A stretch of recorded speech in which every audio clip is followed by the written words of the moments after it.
2027 का चुनाव होने जा रहा है। बीजेपी ऐसी घबराई हुई है कि उन्हें पता ही नहीं लग रहा है कि किस दिशा में जाएं। और इन परिणामों के आने के बाद समाजवादी लोग जितना जनता के बीच में रहेंगे उतना ही जनता का समर्थन आने वाले समय में मिलेगा। और हमें पूरा भरोसा है कि जो समाजवादियों की प्रोग्रेसिव पॉलिटिक्स रही है, जो समाजवादियों की पॉजिटिव पॉलिटिक्स है, जो समाजवादियों की खुशहाली की राजनीति है, जो समाजवादियों की भेदभाव मिटाने की राजनीति है, जो समाजवादियों को जो विरासत में मिला कि खाई कैसे कम हो, अमीरी गरीबी की उस दिशा में लगातार काम करेंगे। और पूर्वांचल की जनता पहले जैसा आशीर्वाद फिर देगी समाजवादियों को।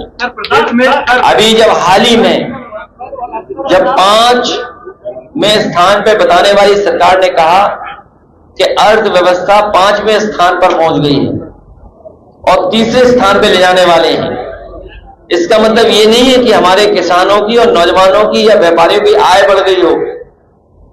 अभी भी प्रति व्यक्ति आय नहीं बढ़ी है, वो आंकड़ों में तो दिखती है लेकिन सच्चाई में नहीं है वो। और दूसरा सुझाव हम लोगों ने दिया था यही पूर्वांचल एक्सप्रेसवे को लेकर के, अगर ये 25 किलोमीटर और जोड़ दें गाजीपुर के हमारे पखनपुरा गांव से, और जो बक्सर से सड़क बनकर के आ रही है, तो भागलपुर से लेकर के सीधा दिल्ली तक आपको एक्सप्रेसवे मिल जाएगा।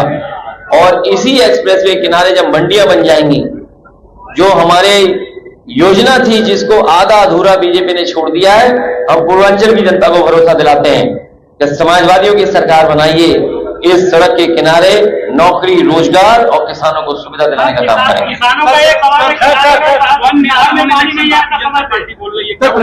आपको तो समझ लेना चाहिए, जो लोग कह रहे हैं 1 नेशन 1 इलेक्शन, कई प्रदेशों का चुनाव नहीं करा पा रहे। और आप सच्चाई पता करना, उत्तर प्रदेश की सरकार, मुख्यमंत्री तो तैयार थे अभी से चुनाव में जाने के लिए, चुनाव ही नहीं घोषित हुआ, तो वो जो तैयारी कर रहे थे ट्रांसफर कर करके, और सोचिए क्या ट्रांसफर कर रहे हैं, एमवाई ढूंढ रहे हैं कि अगर उन्हें एमवाई दिख जाए तो उसका ट्रांसफर कर दें। पीडीए ने एमवाई को हराया है। अब आप पूछोगे एमवाई क्या है? दिल्ली वाले और लखनऊ वालों को हराया है पीडीए ने।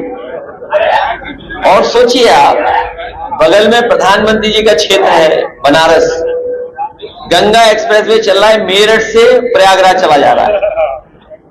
और ये जो हमारा नोएडा से आगरा लखनऊ एक्सप्रेसवे से पूर्वांचल एक्सप्रेसवे चल रहा है, वो गाजीपुर होकर के बिहार चला जा रहा है, लेकिन अभी तक प्रधानमंत्री का क्षेत्र नहीं जुड़ा। बताइए आप, तो आप खुद समझ सकते हो कि उनके अंदर भी तालमेल ठीक नहीं चल रहा है।